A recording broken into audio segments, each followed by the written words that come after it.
Welcome to Mill History Talk, the podcast where we explore the past to better understand the profession of arms today. We dive into the campaigns, conflicts, issues, and commanders that have shaped military thinking across centuries, and why it all still matters. Whether you're an officer in training, a seasoned professional, a student of strategy, or simply curious about how history informs modern warfare, this space is for you. Our mission is simple: to foster insight, reflection, and critical thinking primarily through the lens of military history. Before we begin, a quick note. The views expressed in this podcast are of the podcast writers, hosts, and guests, and do not necessarily reflect the official policy or position of any government agency or organization. So, whether you're listening in a barracks, a lecture hall, at the gym, or in your car on the way to work, welcome. We're glad you're here. Before the Mustang swept across Europe, the United States Army Air Forces were losing the air war, and losing it fast. This is the story of how one airplane and one commander willing to overturn a decade of doctrine changed everything. Hey everyone, I'm Hope, your resident Clausewitz fangirl, color-coded bookshelf enthusiast, and the voice welcoming you to episode 47 of Mill History Talk. If you're new here, this is the show where we unpack military history with a mix of sharp analysis, quick wit, and just enough humor to keep Brian watching me closely like I might start quoting 19th century strategy at any moment. Today, we're diving into one of the most dramatic doctrinal pivots of World War II, the rise of the fighter sweep, the collapse of a deeply entrenched bomber culture, and how the P-51D Mustang became the single most strategically decisive piston-engine fighter of the war. We're going from a failing bombing campaign in 1943 to total Allied air dominance in early 1944. And trust me, the transformation is even more dramatic than the Mustang's silhouette. And I'm Brian, here to provide the grounding, the context, and the occasional reality check whenever Hope's Clausewitz radar starts pinging at full strength. Today, we'll walk through exactly how a doctrine built over a decade nearly doomed the air war, how a single leadership change flipped the operational calculus, and why long-range fighters mattered more than any bomber advocate was willing to admit. So let's begin where the crisis started, inside the culture of the U.S. Army Air Forces. Okay, let's start with a big point that's often glossed over. The Army Air Forces in World War II were overwhelmingly dominated by bomber culture. The prestige, the career tracks, the doctrine, the identity, all of it revolved around the heavy bomber. And this comes straight out of the Interwar Air Corps Tactical School, or ACS, the intellectual cradle of American air power. This is important, so let's spell it out. ACS equals Air Corps Tactical School. In the 1930s, ACS developed the idea that strategic bombing, using tightly packed, heavily armed formations of B-17 and B-24s, could destroy an enemy's war-making capacity without the need for long-range escort fighters. They believed the bomber will always get through, that defensive guns were enough, and that bombers were self-protecting. Spoiler, by late 1943, the Luftwaffe was disproving every single one of those assumptions. Davis's analysis in Bombing the European Axis Powers shows that these assumptions were deeply embedded in the institution, to the point that escort fighters were considered secondary tools.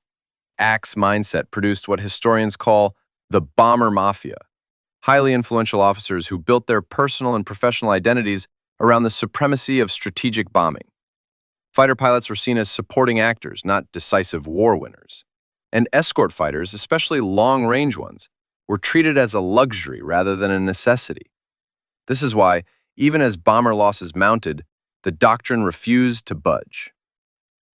And that brings us to late 1943, the point where the crisis can't be ignored anymore.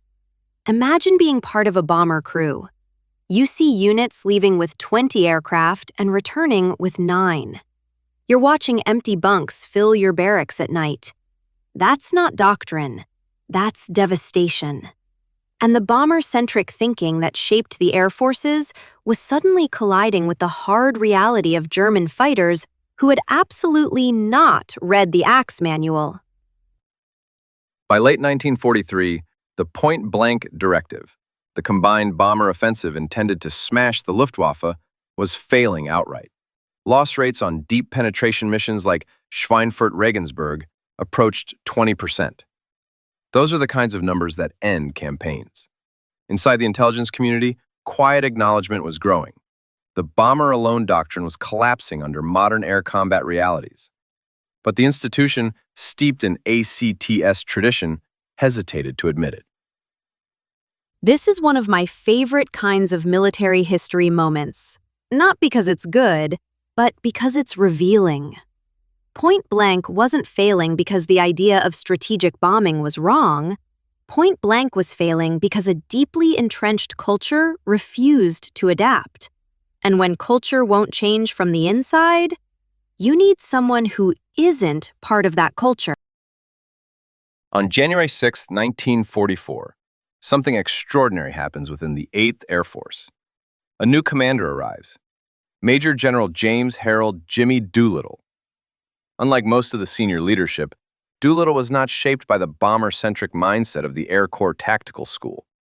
He didn't come from the protected circle of the bomber mafia, whose doctrine dominated everything from tactics to training. He was a World War I fighter pilot. He was an MIT-trained aeronautical engineer. He was a problem solver who never let tradition hold him back. And when he looked at the casualty charts for the winter of '43, he didn't see a doctrinal issue. He saw a crisis, one that required immediate action. And this is where Doolittle becomes one of my favorite figures in military history. He walks into 8th Air Force headquarters, listens to the reports of bomber losses, looks around the table at officers who had spent a decade defending failed doctrine, and essentially says, "Why are we letting the Luftwaffe decide every fight?" He wasn't part of the Axe culture.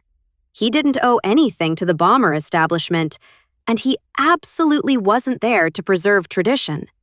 He was there to win. And to do that, he had to break the doctrine wide open. Within days of taking command, Doolittle issued an order that fundamentally rewrote the conduct of the air war. Fighters will no longer remain tied to the bomber formations. They will be free to seek out and destroy the enemy wherever he is found. It sounds simple, but in 1944, it was revolutionary. For more than a decade, escort fighters had been instructed to stay welded to bomber boxes, defensive shadows following a rigid plan. Now suddenly, they were hunters. Doolittle broke the chains of bomber culture and gave the fighter force what it had always needed: permission to seize the initiative. And the reaction among fighter pilots? Electric. Imagine spending months circling bomber formations, forced to react to German fighters instead of outmaneuvering them. Then, your new commander walks in and tells you, "Go, find them, break them, take control of the air." It was like someone flipped a switch. This wasn't escort duty anymore. It was open season doctrine. And to make it even better, the perfect aircraft for this mission was arriving at that exact moment. Doolittle's tactical change could only succeed if the aircraft assigned to carry it out had the performance to match his aggression.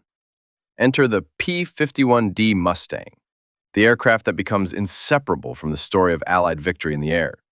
With its Rolls-Royce Merlin engine, long-range, high-altitude performance, and unmatched efficiency, the Mustang suddenly made deep penetration into Germany not only feasible, but sustainable. Van Creveld's research highlights that decisive doctrinal shifts usually succeed when a new platform arrives at exactly the right moment. The P-51D was that platform. It wasn't just good, it was transformative. And it looked good doing it. That long, clean, laminar flow wing, that elegant fuselage line, that Merlin growl that sounded like confidence made audible. But beauty aside, the P-51D had numbers Germany simply couldn't match. Range that pushed into Berlin, speed to catch anything, climb rate to dictate the fight, firepower to end it. And the moment you combine Doolittle's liberated doctrine with this aircraft, the entire character of the air war changes. A fighter sweep is the purest form of offensive counter-air. Instead of orbiting defensively around the bombers, Mustangs took off first, long before the bomber stream reached the channel. They crossed into German airspace ahead of the formation and hunted enemy fighters before they could climb, assemble, or approach the bombers in strength. Shaw's tactical analysis emphasizes that the side that enters the fight with energy and positional advantage almost always wins. Fighter sweeps gave that advantage to the United States. The Luftwaffe suddenly found itself reacting, struggling, scrambling, and losing. Picture yourself as a German pilot in early 1944. You're climbing into an FW-190 before dawn. You're exhausted. You know bomber formations are inbound. You start your engine, you roll onto the runway. You begin to lift off the ground, and Mustangs are already above you, diving, slicing, waiting. That is the fighter sweep. Before the Luftwaffe can even form up, the battle is already lost. All of this comes together during Big Week, February 20th to 25th, 1944. In 6 days, the Luftwaffe loses more than 260 fighters and over 100 veteran pilots. And that is just the start. From January through June, Germany loses more than 2,200 fighter pilots, numbers its training system cannot replace. This is when the Luftwaffe breaks. Meanwhile, the skies look different to the bomber crews. The escorts aren't hovering. They're everywhere. They're aggressive. They're clearing airfields, hunting interceptors, and attacking anything with wings.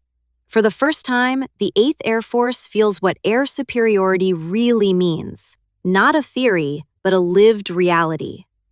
The Mustang didn't just protect the bombers. It destroyed the Luftwaffe's ability to fight. Here's the strategic truth of Episode 47. The Allied bombing campaign mattered enormously, but it did not win the air war by itself. What won the air war was the destruction of German fighter strength, and what destroyed German fighter strength was Doolittle's doctrinal revolution, the liberation of fighter tactics, and the unprecedented range and performance of the P-51 Mustang. Without fighter sweeps clearing the skies, the bombing campaign would have collapsed, and the invasion of Normandy would have been far more costly. And yes, Clausewitz would absolutely approve, because in every era of warfare, initiative decides everything. And the Mustang gave the United States the initiative the Luftwaffe could no longer take away. Thanks for joining us for episode 47 of Mill History Talk. If you enjoyed this deep dive into innovation, doctrine, and the legendary Mustang, follow, rate, and share. It helps more than you know. And later this week, we're staying in Europe and shifting our focus to the U.S. Army in the European campaign, from Normandy to the Ruhr and everything in between.